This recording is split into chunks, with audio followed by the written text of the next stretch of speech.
Assalamualaikum warahmatullahi wabarakatuh. Alhamdulillah rabbil alamin. Wassalatu wassalam ala asyrafil anbiya wal mursalin Nabiyina Muhammadin wa ala alihi wa sahbihi wa man tabi'ahum bi ihsanin ila yaumiddin. Amma ba'd. Akhwat semua, saudari seiman rahimani wa rahimakumullah, yang semoga selalu dirahmati oleh Allah Azza wa Jal. Yang lagi rapi-rapi, duduk dulu.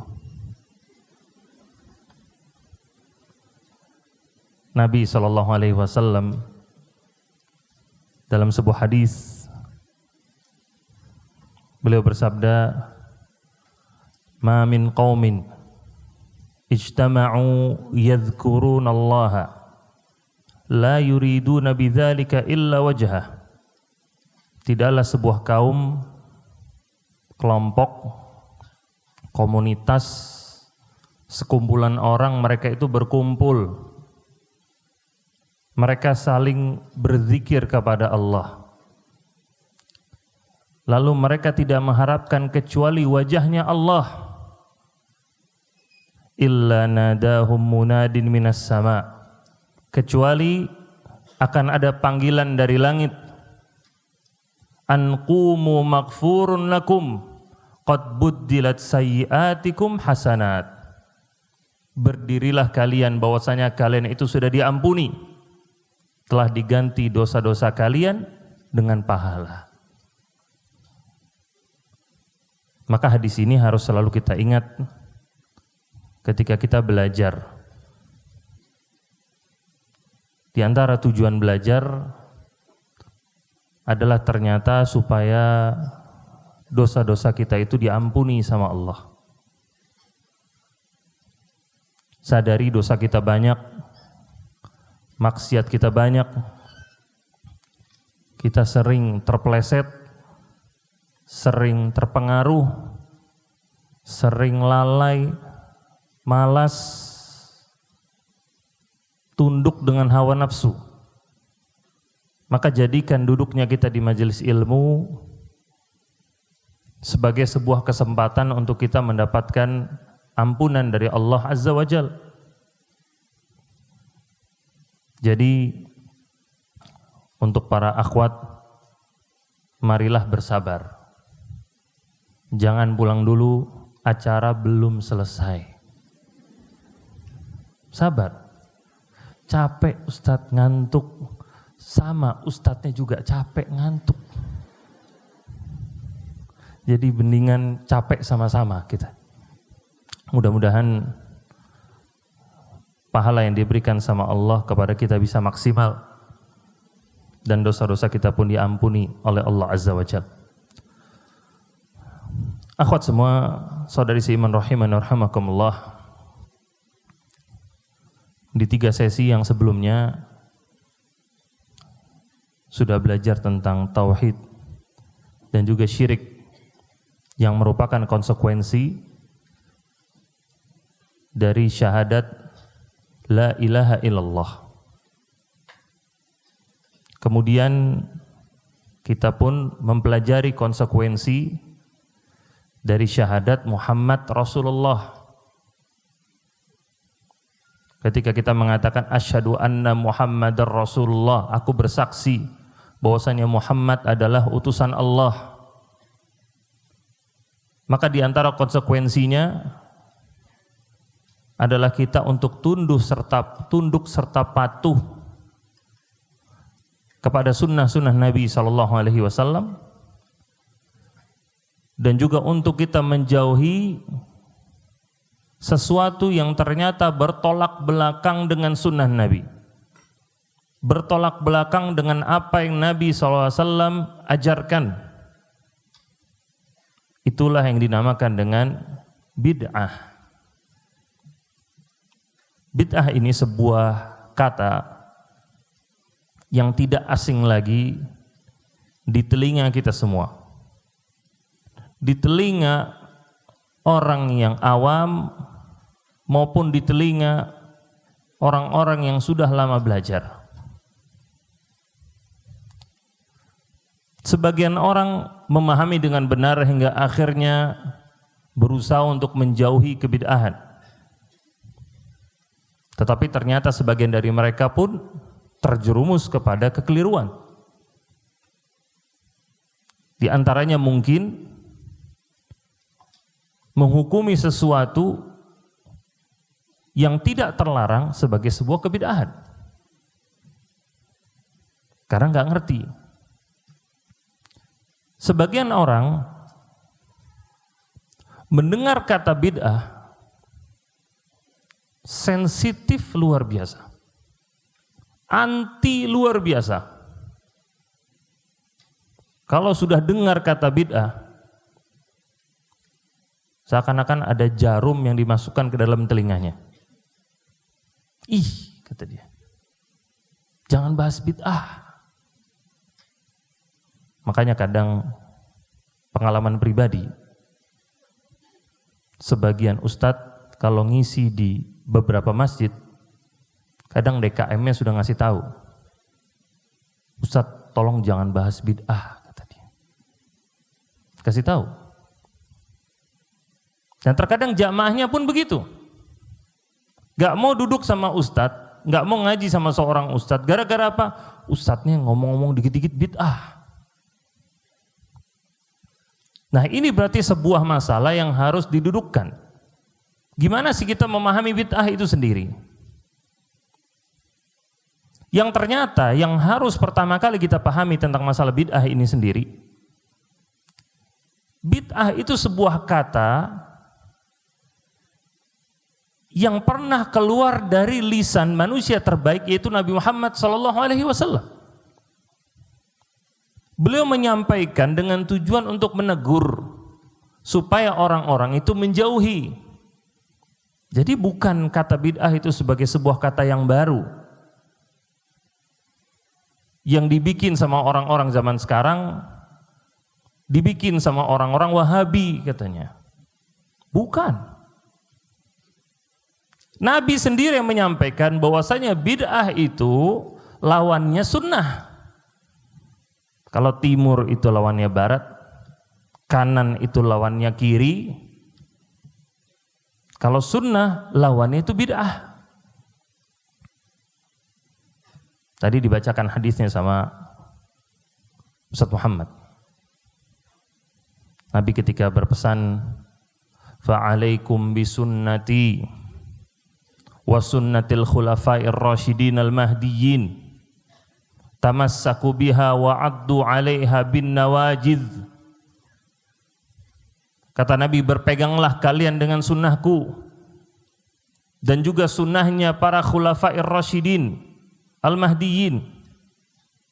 Berpeganglah dengannya dan gigitlah dengan gigi geraham kalian. Kemudian apa lanjutannya? Wa iyyakum wa muhdatsatil umur fa inna kulla muhdatsatin bid'ah wa kulla bid'atin dhalalah wa kulla dhalalatin finnar. Lalu kata Nabi, berhati-hatilah kalian dengan perkara yang baru dalam agama, karena setiap perkara yang baru dalam agama itu bid'ah, kata Nabi.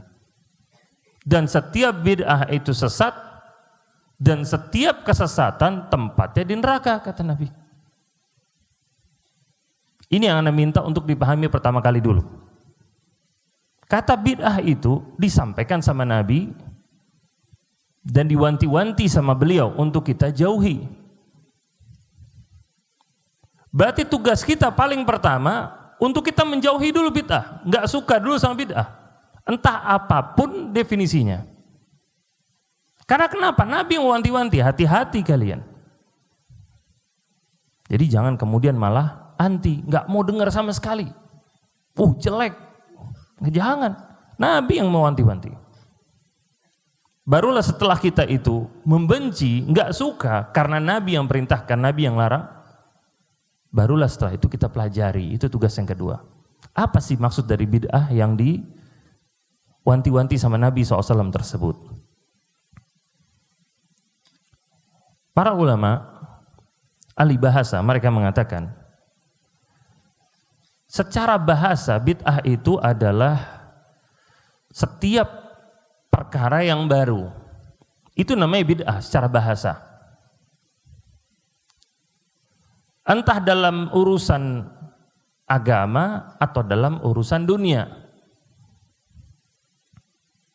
Sebuah metode yang baru dalam urusan dunia itu namanya bid'ah. Setiap urusan yang baru, setiap metode yang baru dalam urusan dunia sekalipun itu namanya bid'ah namanya. Ana dulu pernah kuliah. Sebelum berangkat ke Madinah, ana sempat kuliah di Surabaya. Di Sekolah Tinggi Agama Islam Ali bin Abi Thalib. Di sana itu kuliah tetapi sistem pembelajarannya itu asrama. Jadi tinggalnya itu di asrama pakai bunk bed begitu, kadang di atas, kadang di bawah kita tidurnya. Ana sebagai orang Jakarta, SMP negeri, SMA negeri, masuk ke situ, dari Jakarta pindah ke Surabaya, mengalami beberapa culture shock.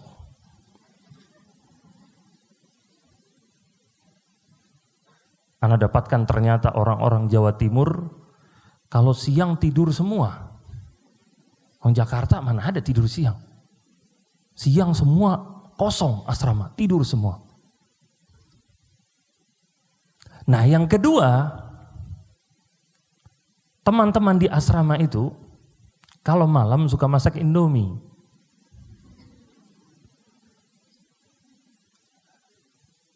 Nah mereka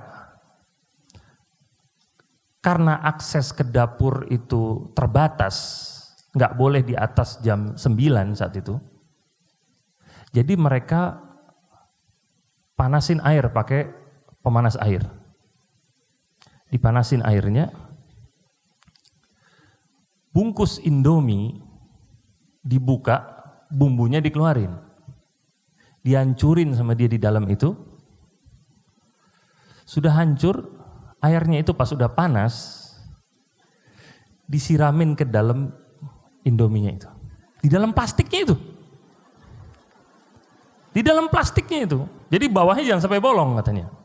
Buka tuh atasnya aja rapi, dimasukin airnya, air panasnya, ditutup habis itu. Ditaruh. Semenit 2 menit airnya dibuang, bumbunya sobek masukin. Diaduk, makan sama mereka, taruh di piring. Nah, yang belum tahu ini bid'ah namanya. Nah, ini bid'ah namanya, tapi dalam masalah dunia ini enggak terlarang. Ini dalam masalah dunia, itu intinya. Nah kalau kita berbicara tentang bid'ah dalam definisi syariat, Nabi mengatakan kullu bid'atin dhalalah, setiap bid'ah itu sesat. Dan di hadis-hadis yang lain, maka yang beliau maksudkan bukan bid'ah dalam masalah dunia. Karena beliau itu diutus untuk mengurus masalah agama, bukan mengurus masalah dunia. Maka di sini ana menukilkan definisi yang disebutkan oleh Syekhul Islam Ibnu Taimiyah rahimahullahu taala. Bahwasanya beliau menyampaikan secara umum. Kata beliau, kami telah tetapkan dalam kaidah as-sunnah dan al-bid'ah bahwa bid'ah dalam agama adalah segala sesuatu yang tidak disyariatkan oleh Allah dan Rasulnya. Kata-kata bid'ah dalam agama adalah segala sesuatu yang tidak disyariatkan oleh Allah dan Rasulnya, yaitu yang tidak diperintahkan baik secara wajib maupun mustahab, yaitu sunnah. Jadi ini maksudnya bid'ah yang terlarang, sesuatu yang disandarkan kepada agama padahal sesuatu tersebut tidak ada dalilnya, tidak dari ayat Al-Quran, tidak dari hadis Nabi. Kadang ada yang nanya, Ustadz kenapa kok yang dikategorikan ke dalam agama harus ada dalam Al-Quran, harus ada dalam hadis? Karena memang itulah tujuan dari diturunkannya Al-Quran dan juga hadis. Untuk menjelaskan koridor yang jelas mana yang masuk ke dalam bagian agama, mana yang bukan. Itu tujuannya memang dari wahyu. Kalau garisnya itu tidak jelas, tanpa adanya wahyu, maka setiap orang akan mengarang cara beragamanya masing-masing nanti. Yang satu mungkin ibadahnya dengan bertapa di dalam gua, yang satu mungkin ibadahnya dengan yoga, yang satu ibadahnya dengan joget-joget, yang satu ibadahnya dengan nyanyi-nyanyi. Semuanya bilang kita sedang beribadah. Kenapa? Karena kata mereka nggak ada standar bakunya. Ketika ada Al-Quran, ada hadis, disitulah ada standar bakunya. Ini loh yang masuk dalam agama, ini yang bukan, jelas. Ini makanya sesuatu yang luar biasa. Nah, kenapa bid'ah itu dibenci dalam Islam? Itu bid'ah dalam agama, suatu hal yang baru dalam agama. Kenapa sih dibenci dalam Islam? Penyebab yang pertama, karena bid'ah itu adalah jalan kesesatan. Allah Ta'ala ketika mengatakan wa anna hadza sirati mustaqiman fattabi'uhu wa la tattabi'us subul fatafarraqa bikum an sabilih. Ketika Allah mengatakan dan bahwa yang kami perintahkan ini adalah jalanku yang lurus, maka ikutilah dia. Perhatikan di sini, dan janganlah kamu mengikuti jalan-jalan yang lain. Karena jalan-jalan itu mencerai-beraikan kamu dari jalannya Allah. Jadi Allah di sini sedang menjelaskan, dan ini pun dijelaskan oleh Nabi dalam hadis, bahwa di dunia ini ternyata banyak pemikiran, banyak sekte, banyak agama, banyak luar biasa. Di situ Allah memberikan, menunjuk sebuah garis yang jelas. Dan ini yang dijelaskan oleh Nabi dalam sebuah hadis. Ketika beliau mengambil sepotong kayu, kemudian beliau menggambar di tanah. Digambar sama beliau garis yang lurus. Kemudian beliau gambar garis-garis di sampingnya. Yang satu ke kanan, yang satu ke kiri. Kemudian Nabi menunjuk garis yang lurus ini sambil beliau itu membaca ayat ini. Wa anna hadza sirati mustaqiman. Dan bahwasanya ini adalah jalanku yang lurus. Kemudian Nabi menunjuk jalan-jalan yang belok ke kanan dan ke kiri itu. Beliau mengatakan wala tattabi'us subul. Jangan kalian ikuti jalan-jalan yang belok-belok ini, jangan. Fatafarraqa bikum an sabilih. Kalian akan tercerai-berai dari jalannya Allah.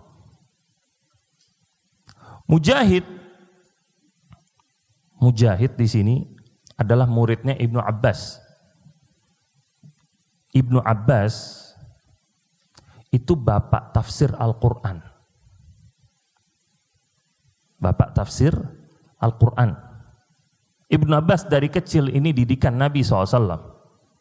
Dan secara langsung, secara khusus, Nabi itu mendoakan Ibnu Abbas dengan beliau mengatakan, Allahumma allimhul Qur'an wa allimhut ta'wil. Ya Allah, ajarkan kepada dia Al-Quran dan ajarkan kepada dia tafsirnya, penjelasannya. Nah, Ibnu Abbas ketika beliau sudah dewasa, beliau punya majelis ilmu. Punya kajian kalau bahasa kita sekarang. Beliau ngajar. Di situ beliau punya murid yang paling istimewa. Nah, muridnya itu namanya Mujahid. Jadi Mujahid ini murid langsung dari Ibnu Abbas. Dan Mujahid mengomentari ayat yang tadi kita baca di surat Al-An'am. Ketika Allah jelaskan ini jalanku, jangan ngikutin jalan yang lain, yang ke kanan dan juga yang ke kiri. Maka Mujahid mengatakan jalan yang ke kanan dan juga yang ke kiri ini, kata beliau, itu adalah bid'ah wasyubuhat. Perkara-perkara bid'ah dan juga perkara-perkara yang syubhat. Maka ini adalah wanti-wanti dari Allah Ta'ala, ancaman dari Allah, jangan ikuti. Ini larangan dari beliau. Nah, ikhwas kalian, rahimani wa rahimakumullah,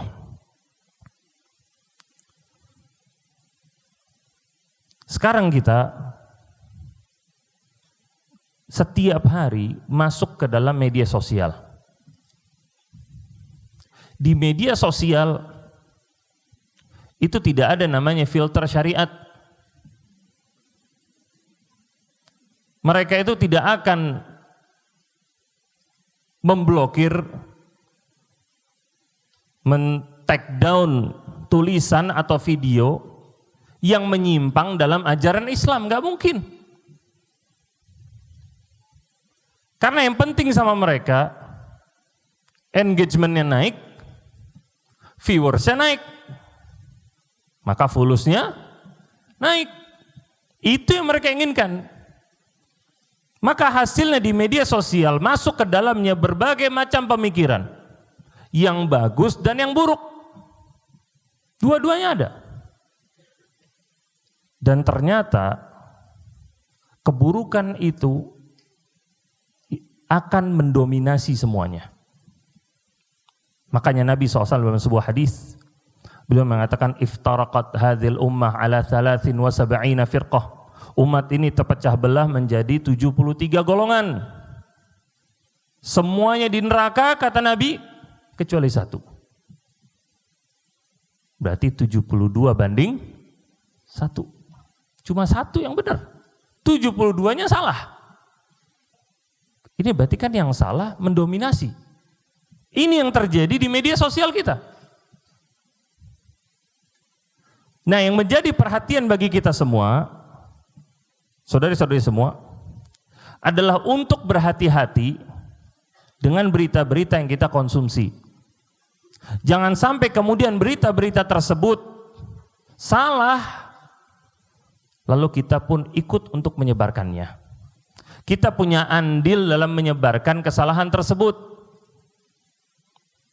Nabi dalam sebuah hadis, beliau bersabda, man da'a ila dhalalatin kana lahu ismuha. Orang yang mengajak kepada kesesatan, maka baginya dosanya dan dosa orang-orang yang mengikutinya, dan dosa yang didapatkan tidak mengurangi dosa orang-orang yang mengikutinya sedikit pun. Jadi full dosanya dia, plus dosa-dosa orang yang ngikutin dia, karena dia yang nyebarin. Al-Imam As-San'ani rahimahullah ta'ala beliau mengatakan, ancaman dari Nabi SAW di sini, man da'a ila dhalalah, barang siapa yang mengajak kepada kesesatan. Maka apa maksudnya? Kata Imam As-San'ani, yaitu dia itu mengada-ngadakannya, atau dia yang pertama kali mempopulerkannya. Maka baginya dosanya seperti dosa orang-orang yang mengikutinya. Apa sebabnya? Karena kesesatan itu lahir dari perbuatan dia. Amal-amal orang sesat itu lahir dari ajakannya dia.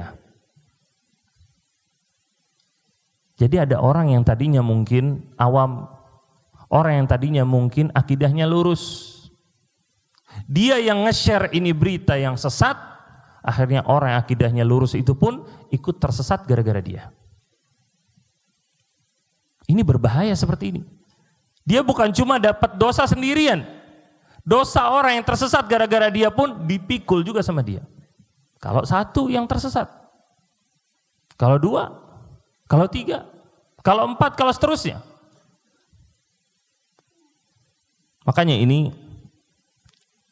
poinnya buat kita adalah untuk hati-hati dalam bermedia sosial. Bijak dan jangan terburu-buru menyebarkan sebuah berita. Sabar.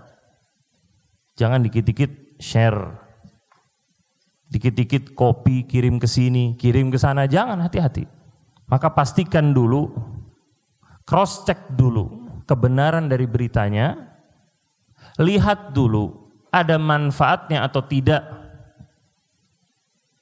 Ini kebenaran atau kesesatan, lalu dipikirkan kalau disebar bagaimana efek nantinya, dipertimbangkan sama dia. Kalau butuh disebar, kalau tidak nggak usah.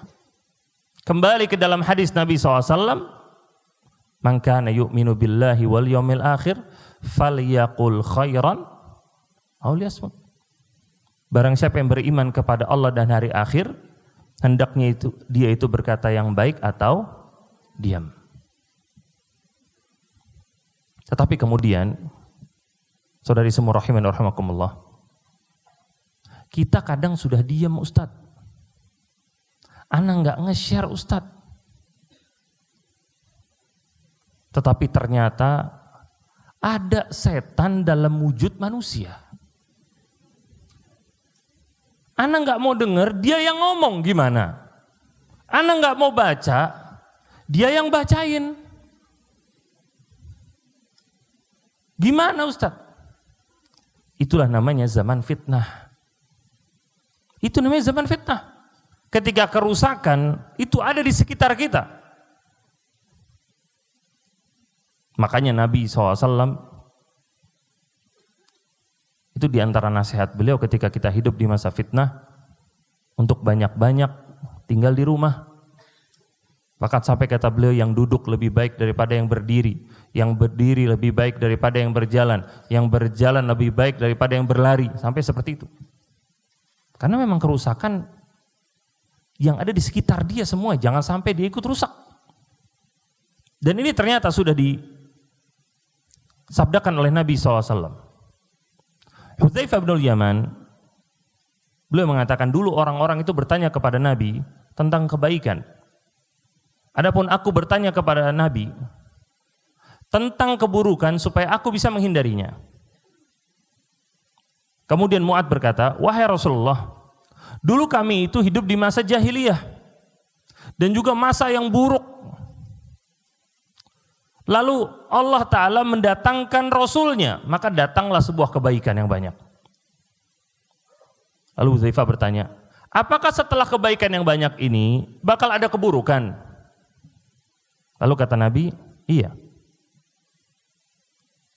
Lalu Hudzaifah bertanya lagi, setelah keburukan itu, apakah nanti bakal ada kebaikan lagi?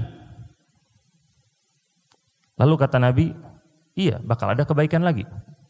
Tetapi di situ ada yang namanya dakhon, kata Nabi. Ada kebaikan lagi, tapi ada dakhonnya, kata Nabi. Hudzaifah nanya, dakhon itu apa? Lalu kata Nabi, dakhon itu adalah sebuah kaum yang mereka itu mengambil petunjuk bukan dari petunjukku. Kamu bakal mengenal mereka dan kamu bakal mengingkari perbuatan mereka. Lalu Hudzaifah mengatakan, fahal ba'da dzalikal khair min syarr? Apakah setelah itu bakal ada kebaikan lagi? Lalu Nabi SAW mengatakan, na'am, iya, bakal ada kebaikan lagi. Tetapi kata Nabi, dan di sana juga ada du'atun ala abwabi jahannam, bakal ada dai-dai, penyeru-penyeru kepada pintu-pintu neraka jahannam. Man ajabahum ilaiha qadzafuhu fiha. Barang siapa yang menjawab panggilan mereka, bakal dicampakkan ke dalam neraka jahannam. Lihat di sini Nabi SAW mengatakan apa? Kata beliau, du'atun ala abwabi jahannam, adanya du'at.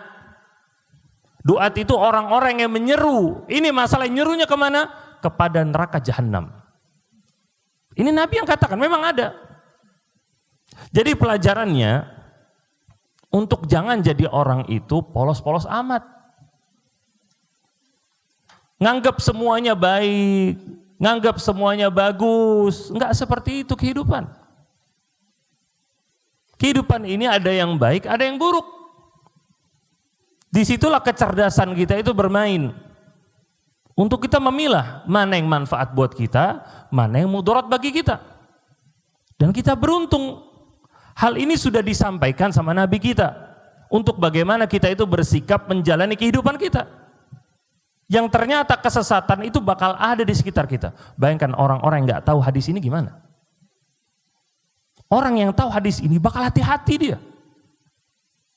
Hati-hati ketika dengar kajian. Gak mau asal-asal datang ke kajian. Bakal selektif dia untuk dengar kajian. Karena kajian, ajaran Islam, ilmu Islam itu berkaitan tentang dunia dan akhiratnya. Matematika nilai 5 belum tentu gak bisa jawab pertanyaan mungkar nakir. Belum tentu. Gak punya ijazah SMA. Belum tentu masuk neraka, enggak. Oh, lulus S2, lulus S3, belum tentu juga masuk surga. Memang gak ada hubungan dengan kecerdasan di situ. Tetapi hubungannya dengan hidayah. Ini yang perlu kita ketahui. Makanya ilmu agama itu harus selalu dijaga. Kemudian Al-Imam An-Nawawi rahimahullah, Al-Imam An-Nawawi beliau mengomentari hadis ini. Apa sih maksud dari sabda Nabi? Wa yahtaduna bi ghairi hudai, akan adanya orang-orang yang mereka itu bakal mengambil petunjuk bukan dari petunjukku, yaitu menjalankan sesuatu, mencari solusi bukan dari hadis Nabi. Maksudnya apa? Kata Imam Nawawi, al-hay'atu wasiratu wat tariqah. Mereka itu orang-orang yang enggak mau mengamalkan sunnah Nabi SAW, enggak mau. Memang mereka campakkan sunnah Nabi. Lalu apa maksud sabda Nabi? Akan adanya penyeru-penyeru kepada pintu neraka jahanam. Barang siapa yang menjawab seruan mereka, maka dia akan dicampakkan ke dalam neraka jahanam. Apa maksudnya? Nawawi mengatakan, kata para ulama, kata Imam Nawawi, haula'i man kana minal umara yad'u ila bid'atin aw dhalalah. Yaitu mereka adalah orang-orang pemimpin-pemimpin yang mengajak kepada kebid'ahan dan kepada kesesatan. Lihat. Namanya duat, namanya penyeru, itu kan ditokohkan sama masyarakat. Maka Imam Nawawi menjelaskan siapa maksudnya ini. Itu orang-orang yang memang punya kekuasaan. Orang-orang yang suaranya itu didengarkan sama masyarakat. Dia itu mengajak kepada apa, kata Imam Nawawi? Kepada bid'ah dan kepada kesesatan. Dan perlu digarisbawahi, Imam Nawawi ini Syafi'i. Ini Syafi'i, yaitu mengikuti mazhab Syafi'i. Jadi jangan disampaikan tentang masalah bid'ah, wah kalau ana Syafi'iyah Ustadz, kata dia. Ya akhi, bid'ah ini buat orang muslim, Syafi'iyah muslim bukan. Syafi'iyah muslim. Dan bahkan para ulama Syafi'iyah mereka menyampaikan, memperingatkan manusia tentang masalah ini. Di antaranya Al-Imam An-Nawawi. Nanti kita akan temukan lagi beberapa para ulama Syafi'iyah yang lain yang memperingatkan tentang masalah ini. Kemudian, bid'ah selain dia itu jalan kesesatan, bid'ah ini merusak agama. Agama kita ini agama yang indah, agama yang sempurna. Karena adanya bid'ah, bid'ah ini bakal merusak agama yang dibawa oleh Nabi sallallahu alaihi wasallam. Allah mengatakan innal ladzina farraqu dinahum wa kanu syi'an lasta minhum fi syai'. Allah katakan sesungguhnya orang-orang yang mencerai-beraikan urusan agama kalian dan mereka itu terbentuk menjadi golongan-golongan. Kamu itu Muhammad tidak masuk ke dalam urusan mereka. Itu jangan masuk ke mereka. Siapa maksudnya di sini orang-orang yang mencerai-beraikan?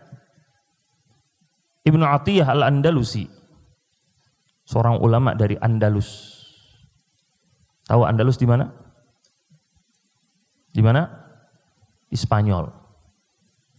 Spanyol itu dulu, Andalusia, kemudian Cordoba, kemudian Valencia dan sekitarnya, itu dulu negeri muslim selama kurang lebih 700 tahun, bayangkan. 700 tahun. Ibnu Atiyah Al-Andalusi, beliau tinggalnya di Andalus. Bayangkan, ini bukan orang tinggal di Saudi, ya. Bukan tinggal di Jazirah Arab. Ini tinggalnya jauh di barat sana, di Spanyol tinggalnya. Beliau mengatakan, hadhil ayah ta'ummu ahlal ahwa'i wal bid'ah wasyuzuz fil furu'. Ayat ini Allah mengatakan sesungguhnya orang-orang yang mencerai-beraikan agama mereka dan mereka terbentuk menjadi golongan-golongan. Kamu itu Muhammad tidak masuk ke dalam golongan mereka. Siapa maksudnya mereka di sini? Kata beliau, ayat ini mencakup di dalamnya semua orang-orang yang mengekor hawa nafsu dan orang-orang yang mengikuti kebid'ahan. Berarti apa maksudnya? Mencerai-beraikan, menghancurkan agama ini sendiri. Makanya hal ini perlu untuk diperhatikan. Bagaimana Allah Ta'ala di dalam Al-Quran Allah berfirman, ittabi'u ma unzila ilaikum mir rabbikum. Ikutilah apa-apa yang diturunkan kepada kalian dari Rabb kalian. Perhatikan ayat ini ya. Ikutilah apa-apa yang diturunkan kepada kalian dari Rabb kalian. Berarti yang diperintahkan kepada kita untuk mengikuti apa yang diturunkan oleh Allah. Adapun kebid'ahan itu hasil dari inovasi manusia. Diacak-acak, oh ini bagus, dimasukin ke sini. Oh ini ibadahnya kurang cocok, dirubah-rubah sama dia. Oh ini kita butuh ibadah baru, dibikin lagi ibadah baru sama dia. Itu buatan manusia. Adapun perintah Allah tadi apa? Ikuti apa yang diturunkan kepada kalian dari Rabb kalian, ikuti. Berarti hanyalah yang tertera di dalam Al-Quran dan juga di dalam hadis Nabi SAW. Dan kita imani bagaimana ajaran Islam ini sudah kamil, sudah sempurna. Semua hal yang sempurna itu tidak bisa ditambah, tidak bisa dikurang. Sesuatu yang sempurna, kalau ditambah hilang kesempurnaannya, kalau dikurangin hilang juga kesempurnaannya. Maka Islam ini sudah sempurna. Bahkan ada seorang Yahudi yang datang ke Umar bin Khattab. Dia bilang ke Umar, telah turun kepada kalian sebuah ayat yang kalau ayat itu turun kepada kami akan jadikan hari diturunkannya ayat tersebut sebagai sebuah perayaan, kata dia. Kata Umar, ayat apa? Itu ayat firman Allah, al-yauma akmaltu lakum dinakum wa atmamtu alaikum ni'mati wa raditu lakumul islam madina. Pada hari ini, kata Allah, telah aku sempurnakan bagi kalian agama kalian. Telah aku sempurnakan bagi kalian nikmatku dan aku ridha Islam sebagai agama kalian. Orang Yahudi aja iri. Dan orang Yahudi aja ngerti bagaimana agama Islam sudah sempurna. Makanya mau dijadiin perayaan kalau diturunkan kepada mereka. Nah, Imam Malik rahimahullahu ta'ala, beliau mengatakan, man ibtada'a fil islami bid'atan yaraha hasanatan. Barang siapa yang bikin sebuah bid'ah, sebuah ibadah yang baru dalam agama yang dia anggap sebagai sesuatu yang baik,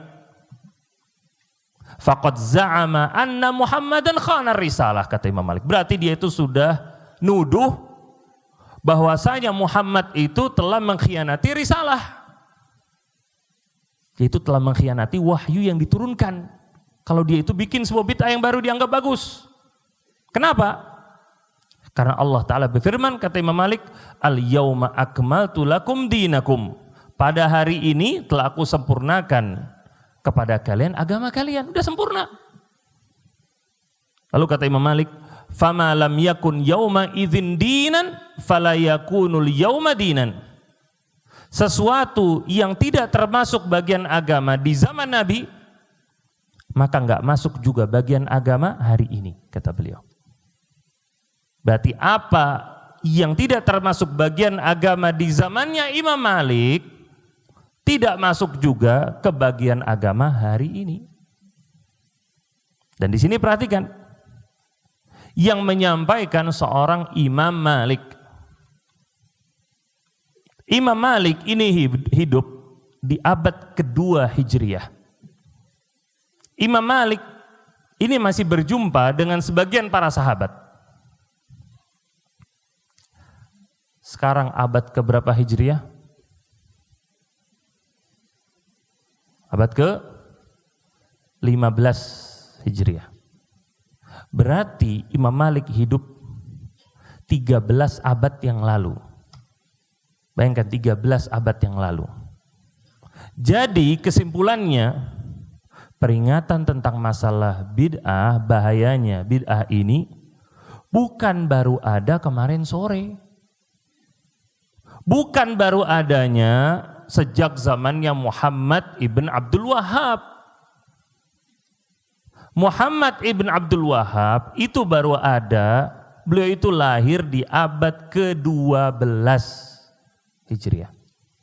Beliau itu lahir tahun 1115 Hijriah. Syekh Muhammad ibn Abdul Wahhab rahimahullah. Oh enggak, ini ngambilnya dari ajaran Ibnu Taimiyah. Ibnu Taimiyah abad ke-8. Ini Imam Malik menyampaikan, beliau hidup di abad yang kedua. Jadi bukan perkara baru ini. Memang sudah turun-temurun diperingatkan sama para ulama, hati-hati, bahaya, karena ngerusak agama. Kemudian gak cukup dari situ saja. Bagaimana bid'ah ini kalau terus dihidupkan, terus dimarakkan, dia akan mematikan sunnah. Dia akan mematikan sunnah. Dan ini dikatakan oleh Al-Imam Al-Barbahari rahimahullah. Beliau mengatakan, i'lam anna an-nasa lam yabtadi'u bid'atan qat hatta taraku minas sunnati mithlaha.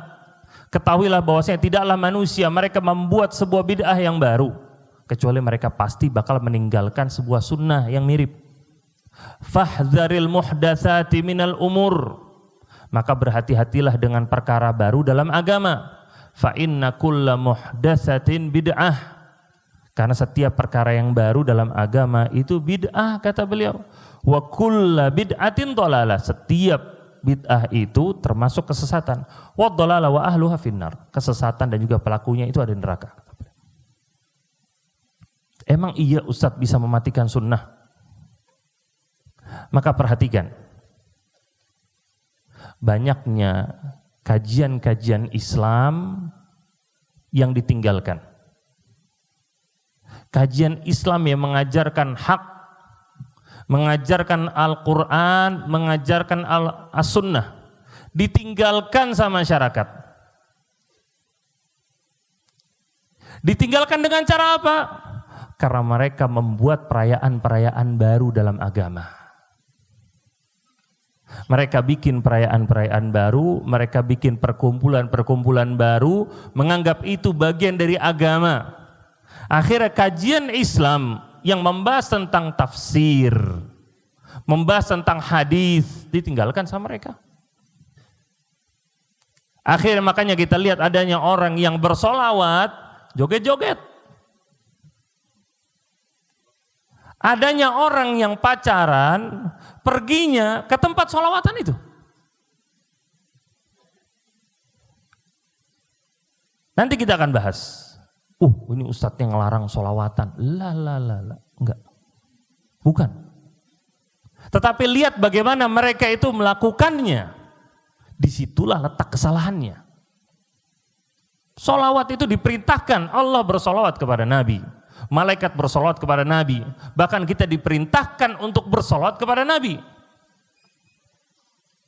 Tetapi sama mereka tata cara bersolawatnya diacak-acak sama mereka. Hingga akhirnya yang jelas-jelas sunnah ditinggalkan. Itulah namanya akibat buruk dari perkara bid'ah. Kemudian yang lebih mengerikan lagi, Orang yang terjerumus ke dalam bid'ah, beribadah dengan bid'ahnya dia, Nabi pun mengancam amalannya itu bakal ditolak sama Allah. Nabi bersabda, "Man ahdatsa fi amrina hadza ma laysa minhu fahuwa raddun." Barang siapa yang membuat sesuatu yang baru dalam urusan kami yang bukan bagian darinya, fahuwa raddun, tertolak. Di redaksi yang lain Nabi mengatakan, "Man amila amalan laisa alaihi amruna fahuwa raddun." Barang siapa yang mengamalkan sebuah amalan yang bukan bagian dari kami, maka amalan tersebut tertolak. Apa beda dua hadis ini? Hadis yang pertama itu berbicara tentang pembuatnya, inventornya, dia yang bikin. Hadis yang kedua itu berbicara tentang orang yang ikut-ikutan ngamalin doang, bukan dia yang bikin. Tetapi ternyata Nabi memberikan peringatan kepada dua-duanya, yang bikin, yang ikut-ikutan, dua-duanya tertolak kata Nabi.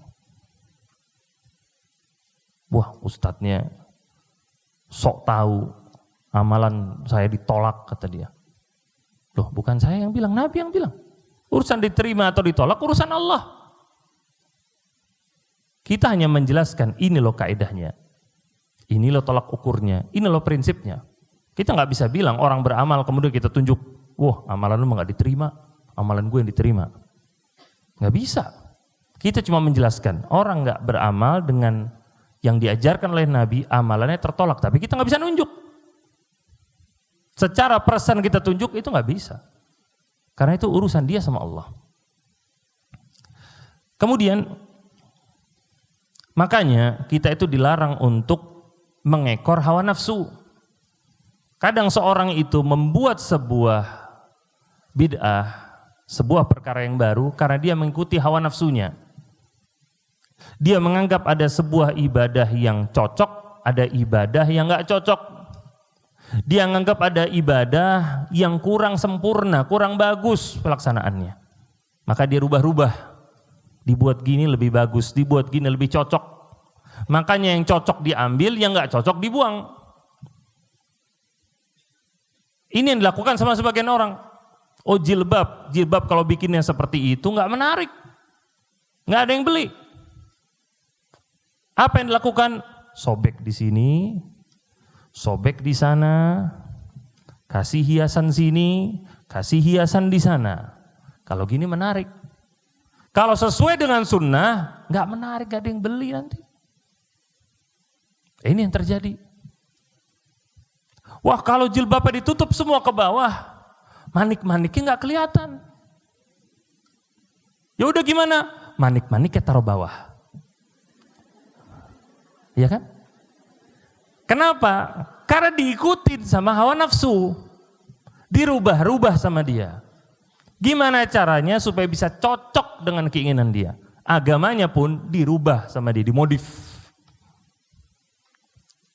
Makanya yang harus selalu menjadi prinsip dalam kehidupan kita adalah prinsip beribadah dengan yang Allah cintai. Bukan dengan yang kita cintai. Kadang kalau kita itu cinta dengan sesuatu yang tidak dicintai sama Allah, namanya juga hawa nafsu.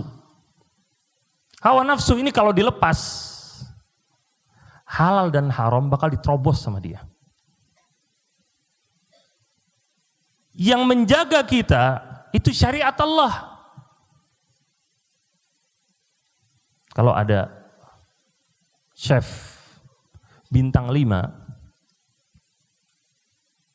datang ke sini, bawa babi panggang, taruh di tengah-tengah situ, gratis, cobain aja. Kalian bilang haram, cobain dulu kata dia. Baru ntar bilang halal apa haram kata dia.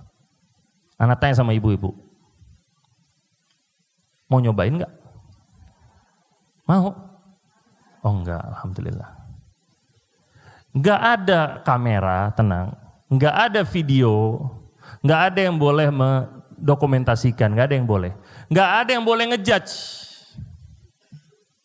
Mau makan silahkan, nggak dimakan juga boleh. Mau makan Bu? Enggak kan? Kenapa? Karena haram, tahu. Itu tidak diridhoi sama Allah. Walaupun yang masak seorang chef yang terkenal. Itu ketika kita itu menjadikan kecintaan Allah itu paling depan. Bukan preferensi kita.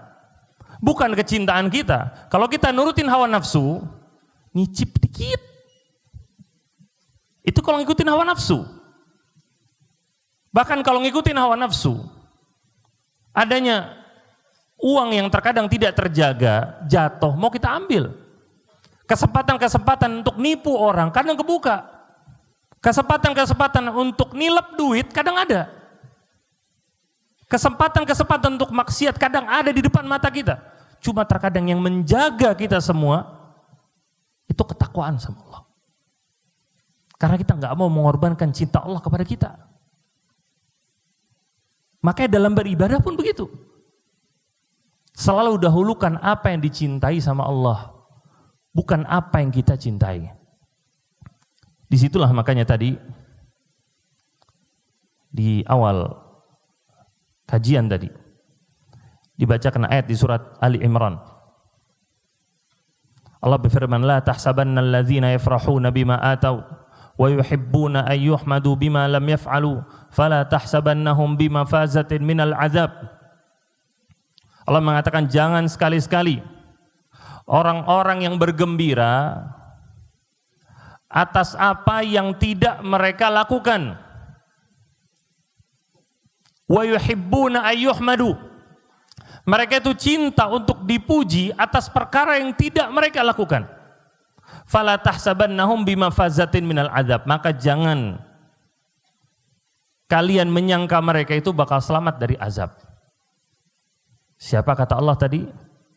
Wa yuhibbuna ayyuhmadu bima lam yaf'alu. Mereka itu suka untuk dipuji atas perkara yang tidak mereka lakukan, kata Allah. Siapa di antara di sini? As-Sa'di rahimahullah beliau mengatakan bil khairil ladzi lam yaf'alu. Mereka itu suka untuk dipuji karena sebuah kebaikan yang padahal enggak dilakukan sama mereka. Wal haqqul ladzi lam yaqulu. Mereka suka untuk dipuji karena sebuah kebenaran yang padahal enggak disampaikan sama mereka. Fajama'u baina fi'li syarri wa qawli. Mereka itu mengumpulkan antara perbuatan yang buruk dan juga perkataan yang buruk. Wal farhu bidzalika wa mahabbatan an yuhmadu ala fi'lil khairil ladzi ma fa'alu. Dan mereka itu bergembira, senang dan cinta untuk dipuji dengan perkara yang mereka tidak lakukan. Apa di sini kata para ulama? Orang-orang yang berbuat bid'ah mereka itu senang untuk dipuji. Mereka itu bangga dengan ibadahnya mereka. Padahal apa kata Allah? Bima lam yaf'alu. Mereka enggak melakukan apa-apa. Karena kenapa tadi di ayat di hadisnya Nabi SAW? Fahuwa raddun, kata Nabi. Amalannya tertolak, kata Nabi. Mau diapain? Mereka tuh mau bangga karena apa gitu loh. Dan di sini juga poinnya, salah satu yang diwanti-wanti sama para ulama, secara umum jangan suka untuk dipuji atas sebuah pekerjaan yang bukan kita yang melakukannya. Di sini banyaknya orang-orang yang ketika ada sebuah usaha, ada sebuah ikhtiar, dia nggak ikutan. Tapi pas hasilnya bagus, nah semua rebutan pengen dapat kredit dari situ. Saya juga waktu itu bantuin, dulu saya yang meluluskan ini, dulu saya yang begini. Yang satu paling ujungnya dia bilang, saya dulu bantu doain, kata dia. Yang penting apa? Dapat pujian. Makanya para ulama kebiasaan mereka nggak mau dipuji karena sesuatu yang tidak mereka lakukan. Bahkan seorang tabi'in namanya Sa'id ibn Jubair rahimahullah ta'ala, sebuah hadis yang panjang, beliau pernah menyampaikan, pernah bertanya kepada teman-temannya, ayyukum ra'al kawkabal ladzin qaddal bariha, kata beliau, siapa di antara kalian yang ngelihat bintang jatuh tadi malam? Kemudian salah satu temannya bilang, Ana, kata dia, aku yang melihat. Walakin lam akun fi salatin, walakin ludiq, kata dia. Tapi aku itu ngelihat bukan karena aku sedang sholat malam, kata dia. Tapi karena aku disengat sama serangga, demam, bangun jadinya. Di antara faedahnya kata para ulama, dia bisa aja bilang, oh saya bangun tadi malam. Orang-orang bakal ngira dia lagi apa?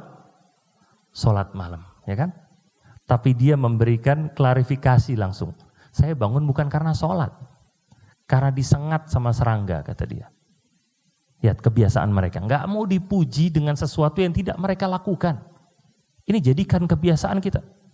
Jangan jadi orang yang gila sama validasi manusia. Kalau nggak dipuji, kalau nggak mendapatkan apresiasi, nggak mendapatkan validasi, bingung.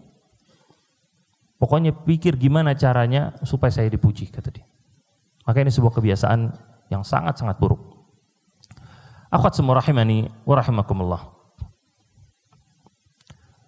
Itu beberapa ayat dan juga beberapa hadis yang menggambarkan tentang bahaya dari perbuatan bid'ah dan juga buruknya para pelaku kebid'ahan. Nah kadang Ustadz, yang namanya bid'ah itu berarti yang seperti apa Ustadz? Bid'ah itu kayak gimana sih Ustadz maksudnya? Apa sih yang harus dijauhi? Ternyata bid'ah itu para ulama menyebutkan macam-macam jenisnya, dilihat dari berbagai macam sisi. Di antara sebagian ulama mengatakan bid'ah itu ada namanya bid'ah haqiqiyah, ada namanya bid'ah idhofiyah.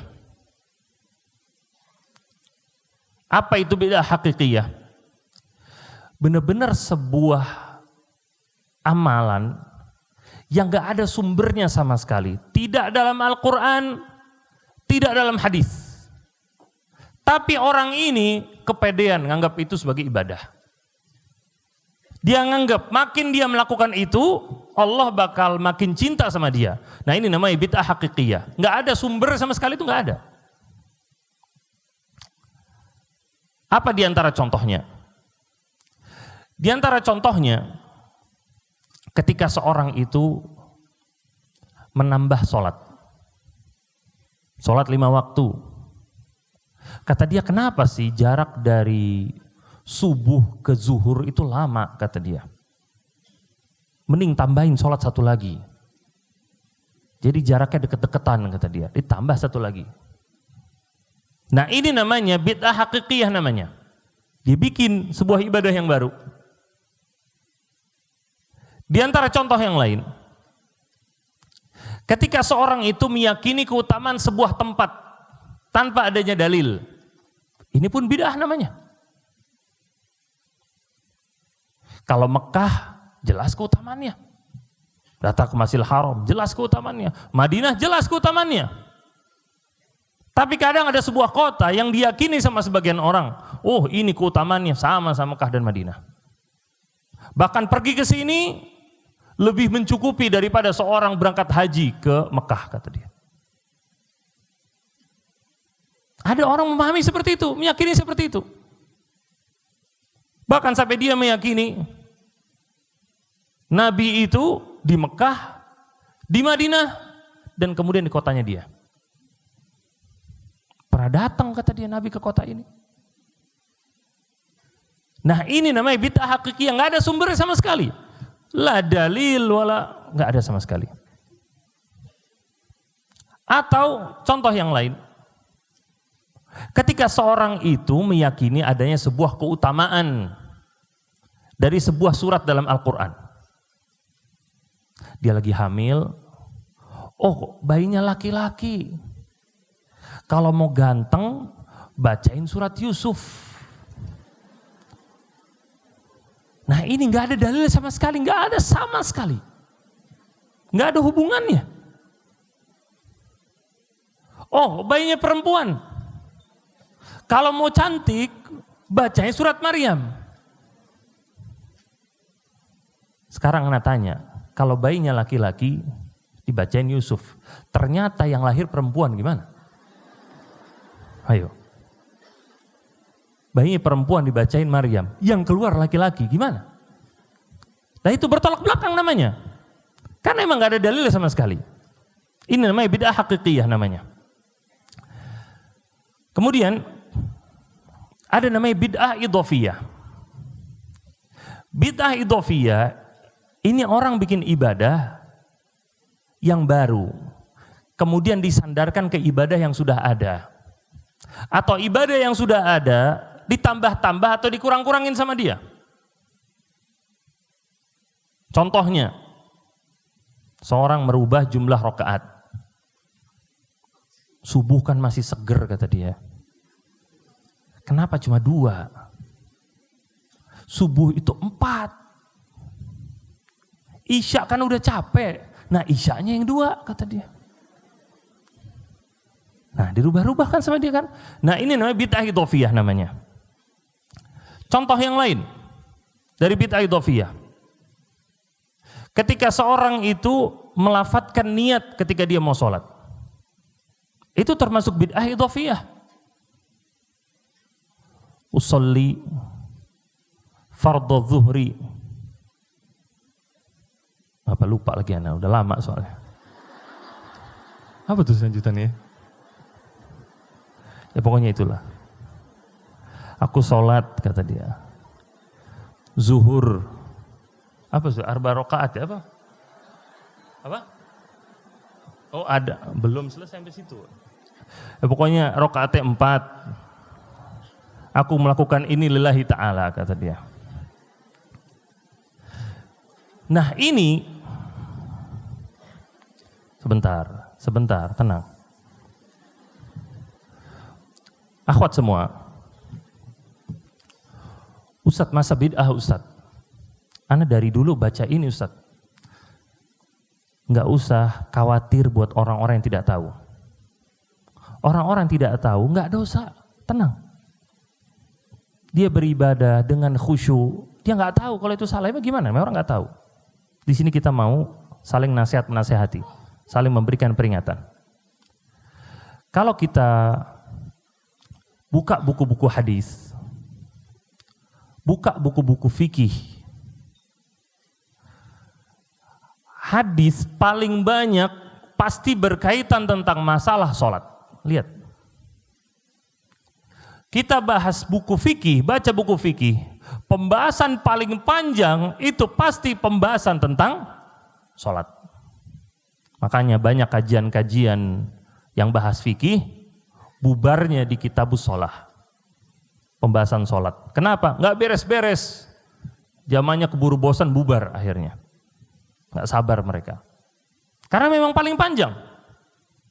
Dan bayangkan Nabi SAW itu, beliau diberikan syariat untuk sholat 5 waktu ketika beliau di Mekah. Berarti sehari sudah 5 kali, besok 5 kali, besok 5 kali. Beberapa tahun disampaikan itu 3 tahun Nabi SAW melaksanakan sholat wajib di Mekah. Kemudian beliau hijrah ke kota Madinah. 10 tahun beliau di Madinah. Setiap hari 5 kali sholat. Silahkan dikalikan berapa kali Nabi SAW sholat selama 13 tahun. Diriwayatkan sama para sahabat tata cara ibadah sholatnya Nabi SAW detail. Jadi kalau masalah niat ini memang diajarkan sama Nabi, pasti ada hadisnya. Bisa dipahami nggak? Pasti ada. Nabi 13 tahun nih sholat sehari 5 kali, masa nggak ada sih satu aja hadis tentang lafadz niat? Ternyata nggak ada. Yang ada itu hadis innamal a'malu binniyat. Setiap amalan tergantung pada niatnya. Itu yang ada hadisnya.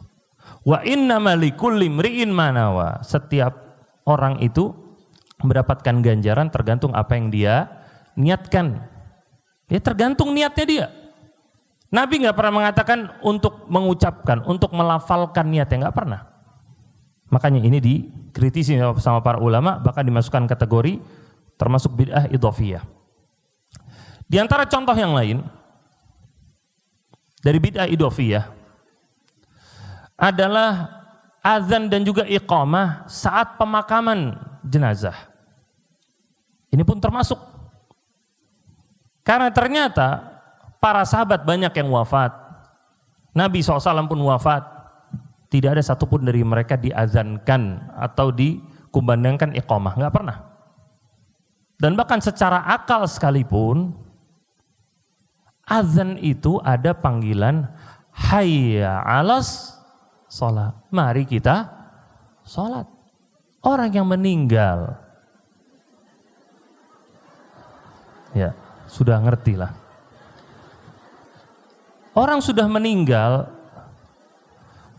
sudah berhenti masa dia untuk beramal, sudah nggak bisa lagi. Sudah putus, sudah. Ketika dia mau sholat, dia ketika hidup. Kalau meninggal sudah nggak bisa. Itulah makanya secara akal sekalipun itu dikumandangkan buat orang-orang yang masih hidup, bukan buat orang-orang yang sudah wafat. Kemudian contoh yang lain. Contoh yang lain adalah ketika seorang itu bersolawat, solawatnya ibadah, dengan nyanyi, bahkan ada yang sampai naik ke atas panggung nyanyi, lafadznya lafadz solawat. Sekarang kalau kita ngomong nyanyi dengan alat musik sudah ada nggak di zaman Nabi? Ada. Orang-orang yang suaranya bagus ada nggak di zaman Nabi? Nggak ada satupun konser solawat di zaman Nabi. Nggak ada satupun. Lah di zaman Nabi, lah di zaman para sahabat, nggak di zaman tabiin, nggak di zaman tabiut tabiin, nggak ada. Konser solawat nggak ada. Solawat harus. Bersolawat mereka semua. Kita harus untuk bersolawat kepada Nabi. Orang yang nggak mau solawat kepada Nabi bisa keluar dari Islam. Keras. Cuma solawat yang benar. Jangan dibuat main-main. Termasuk juga orang mau beribadah, tetapi kemudian beribadahnya dengan menari-nari. Ambil muter-muter. Dibilang sambil zikir kata dia. Zikirnya benar. Narinya enggak benar. Ambil muter-muter kayak gangsing itu kan. Nah.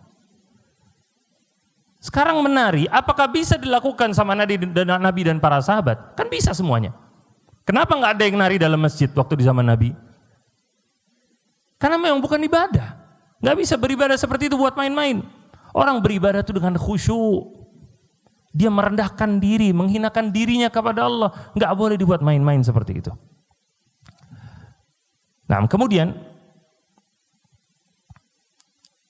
yang berikutnya di antara bid'ah idhofiyah adalah berzikir bersama dengan satu komando, dengan satu pimpinan, satu suara. Ini pun termasuk bid'ah idhofiyah. Kenapa? Karena zikirnya disyariatkan, tetapi pelaksanaannya dengan sengaja dilakukan bersama-sama di bawah satu suara, satu komando. Ini yang salah, ini yang keliru. Dan di sini harus dipahami bagaimana Ibnu Abbas itu menceritakan, dahulu kami itu mengetahui sholatnya Nabi SAW itu sudah selesai di masjid maksudnya. Kami tahu dari suara takbirnya mereka, suara zikirnya mereka. Maksudnya apa? Para sahabat itu memang yang diajarkan oleh Nabi, untuk seorang zikir setelah sholat itu dijaharkan. Ini perlu diingat ya.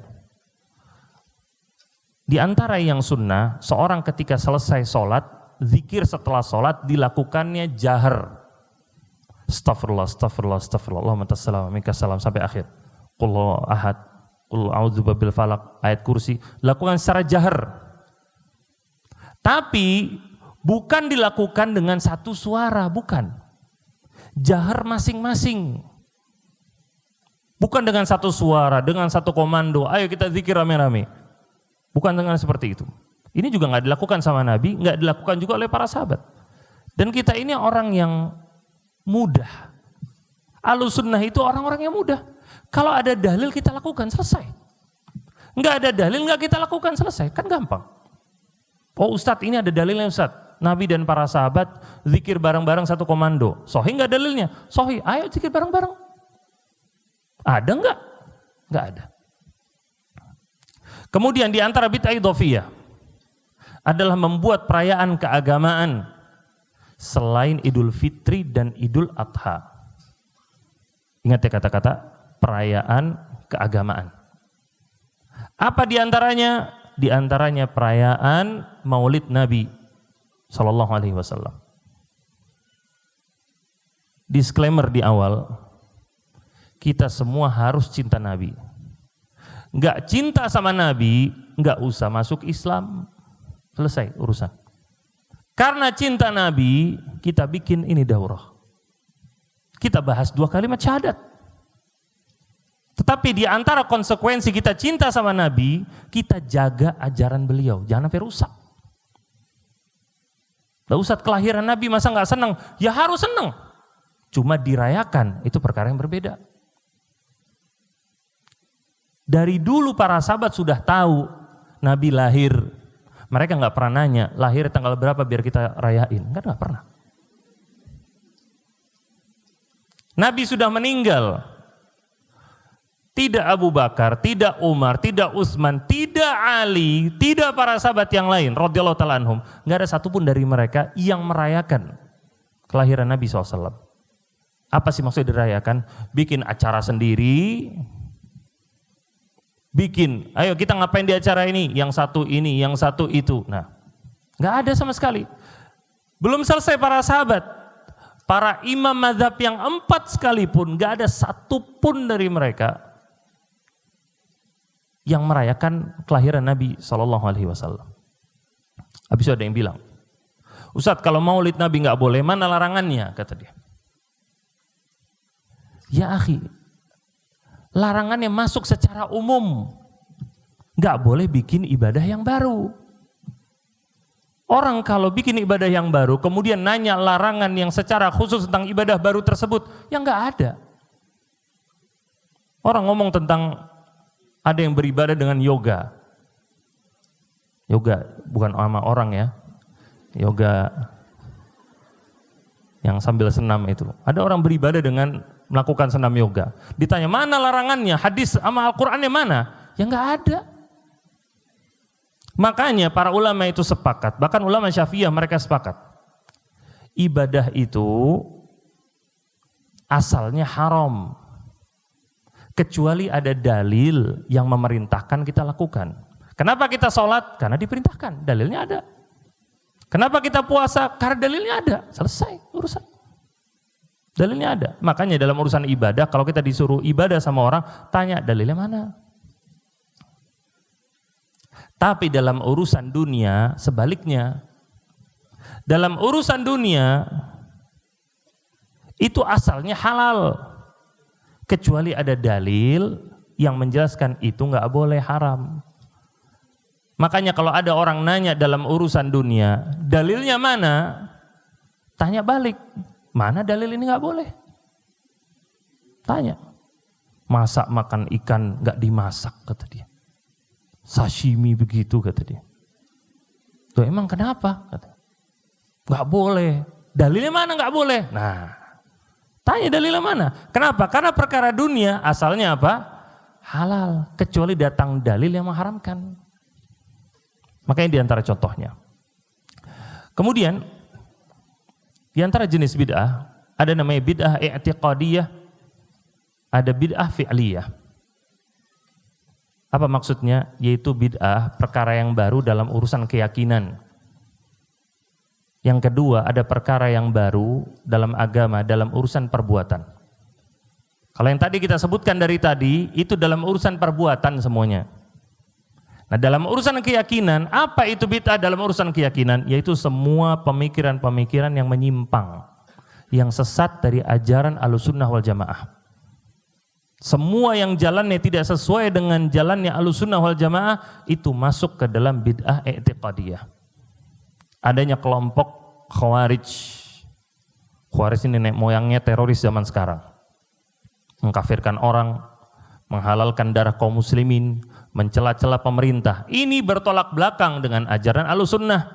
Jadilah ini bid'ah i'tiqadiyah, bid'ah dalam keyakinan. Adanya lagi pemikiran bahwasanya para sahabat itu kafir semuanya kecuali hanya segelintir orang. Sampai mereka mengatakan Perbedaan keilmuan dari imamnya mereka dengan Allah cuma satu huruf, kata mereka.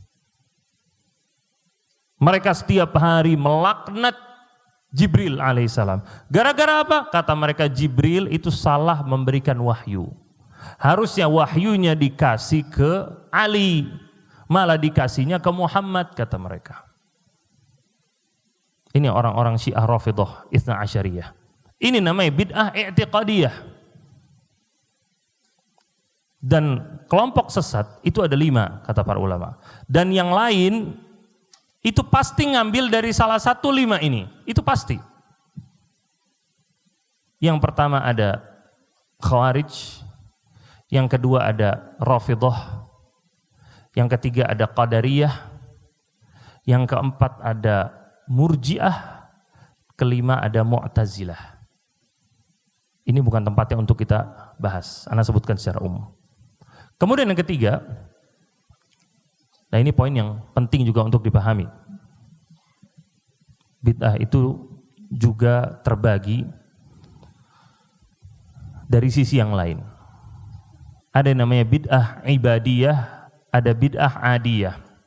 Apa sih bid'ah ibadiyah? Yaitu bid'ah dalam urusan ibadah. Tadi kan belajar, ibadah itu kalau mau diterima sama Allah, syaratnya apa, Bu? Harus ikhlas dan juga mengikuti mutaba'ah, mengikuti ajaran Nabi sallallahu alaihi wasallam. Nah, orang bikin ibadah baru itu namanya bid'ah ibadiyah. Nah, ada namanya bid'ah adiyah. Bid'ah adiyah ini sebuah perkara baru dalam urusan sehari-hari. Budaya, teknologi, makanan, minuman. Apa hukumnya? Boleh, nggak ada masalah. Makanya berinovasi dalam makanan, boleh. Berinovasi dalam minuman, boleh. Ustadz, anak sukanya minum kopi, pakai garam Ustadz. Fadol, silahkan minum. Kalau ente doyan, minum. Nggak ada yang larang. Karena bukan urusan agama. Siapa yang mewajibkan kopi harus campur gula? Nggak ada yang mengharuskan. Ada orang sukanya pakai garam, ya terserah dia kan. Dan ternyata memang ada di sebuah kota di Jawa Timur itu memang hobinya pakai garam. Itu contoh. Kemudian juga kita lihat makanya kuliner itu berkembang, teknologi itu berkembang. Dulu komputer dari yang besar, kemudian jadi kecil sekarang. Gimana kendaraan itu berkembang semuanya, handphone pun berkembang semuanya. Ini nggak pernah dilarang sama Islam, bahkan dimotivasi, berkembang. Tetapi dalam urusan agama itu bukan tempatnya untuk berinovasi. Tugas kita cuma untuk mengikuti dan meneladani. Kemudian yang terakhir, Ibu semua rahimani wa rahmakumullah, adalah tentang bagaimana sih cara kita bergaul dengan pelaku bid'ah. Nah, Ustadz, yang di sekitar kita ini kan nggak semuanya sudah ngaji, Ustadz. Bahkan kita belajar di kampus pun atau di sekolah, nggak semua guru dan dosennya itu sudah mengenal sunnah. Maka yang pertama, kata para ulama, ketika kita mau bergaul sama mereka, adalah kita harus benci sama kebid'ahannya. Kebid'ahannya kita benci. Dan ini kesepakatan dari kalangan para ulama. Di antaranya Al-Imam Al-Baghawi, Asy-Syafi'i, itu salah satu dari ulama Syafi'iyah. Beliau menukilkan ijma, kesepakatan para ulama untuk memusuhi kebid'ahan dan juga pelakunya. Kata beliau bahwasanya para sahabat, tabi'in dan juga pengikut mereka serta ulama-ulama ahlu sunnah bersepakat dalam masalah ini semuanya untuk memusuhi kebid'ahan dan juga para pelakunya. Ini ada di kitab Syarhus Sunnah. Kemudian Al-Imam Ibnu Qudamah Al-Hambali, beliau dari mazhab Hambali. Beliau mengatakan minas sunnah, di antara bentuk sunnah Nabi, kata beliau, hujranu ahli bid'ah, yaitu untuk menjauhi para pelaku kebid'ahan dan juga untuk menasihati mereka. Wa tarkul jidal wal khusumat fid din, dan untuk nggak suka berdebat sama mereka dan suka bantah-bantahan sama mereka. Wa tarkun nazar fi kutubil mubtadi'ah, dan jangan kemudian baca buku-bukunya mereka, jangan.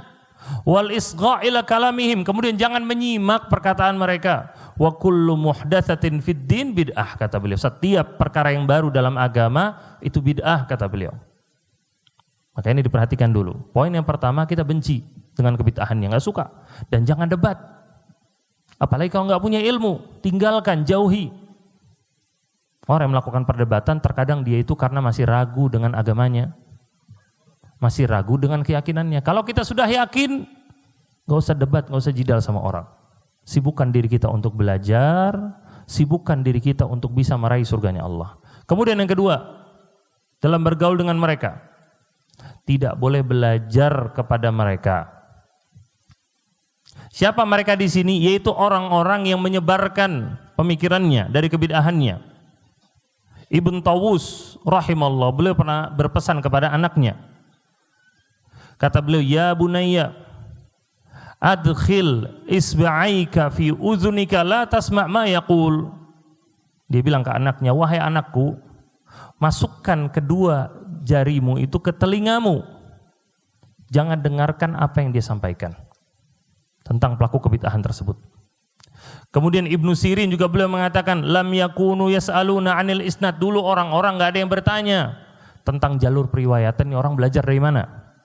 Falamma waqa'atil fitnah, ketika kesesatan tersebar di mana-mana, maka kita pun bertanya, sammulana rijalakum, kalian itu dengar ilmu agama dari mana? Fayanzur ila ahlus sunnah fayukhadh hadithuhum. Maka ngelihat, oh ini dari ahlus sunnah, diambil ilmunya. Wa yunzur ila ahlil bid'ah fala yukhadh hadithuhum. Dia lihat ini adalah ahlul bid'ah, maka enggak bakal diambil. Terus gimana Ustadz dengan dosen dan guru kita? Kita keluar dong dari kampus sekarang, Ustaz.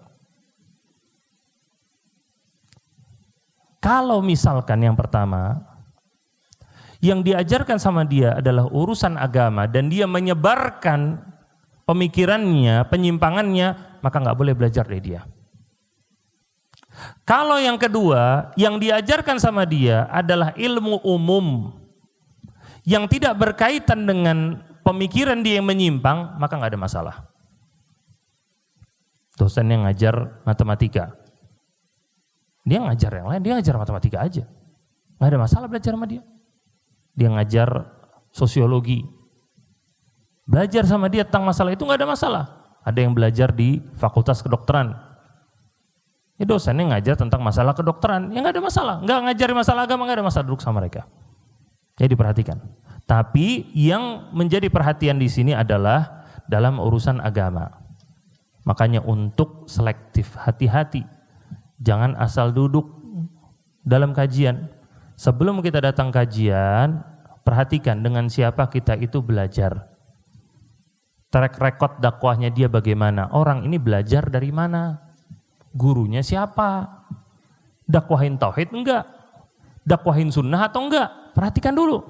Oh enggak, ini seru aja Ustadz, kata dia. Oh tapi lucu Ustadz. Lucu bukan standar. Lucu, pelawak komeng juga bisa ngelucu. Tapi nggak jadi Ustadz dia.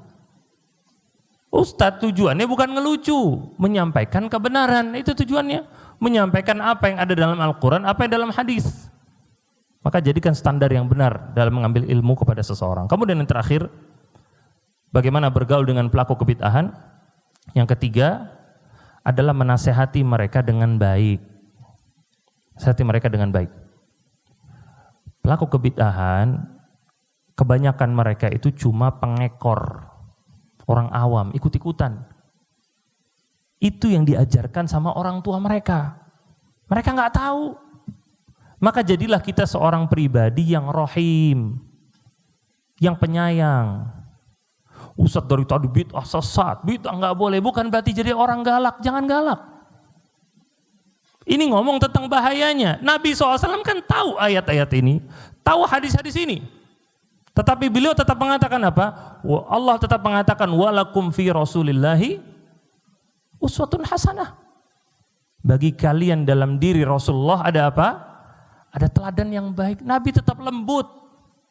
Jadi sama teman-teman kita, sama keluarga-keluarga kita yang mungkin terjerumus, sayangi mereka dengan baik.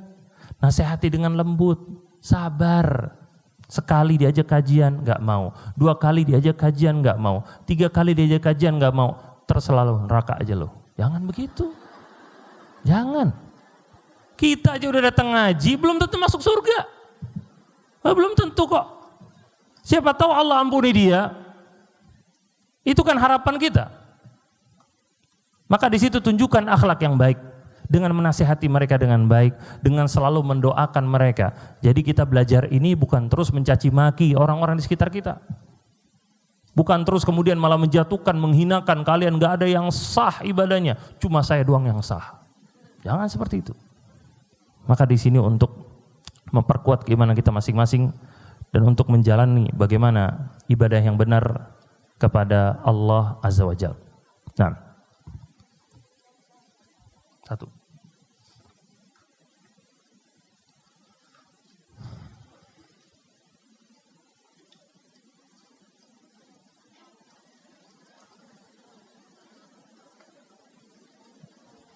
Sabar. Ustadznya mau pulang juga, sabar.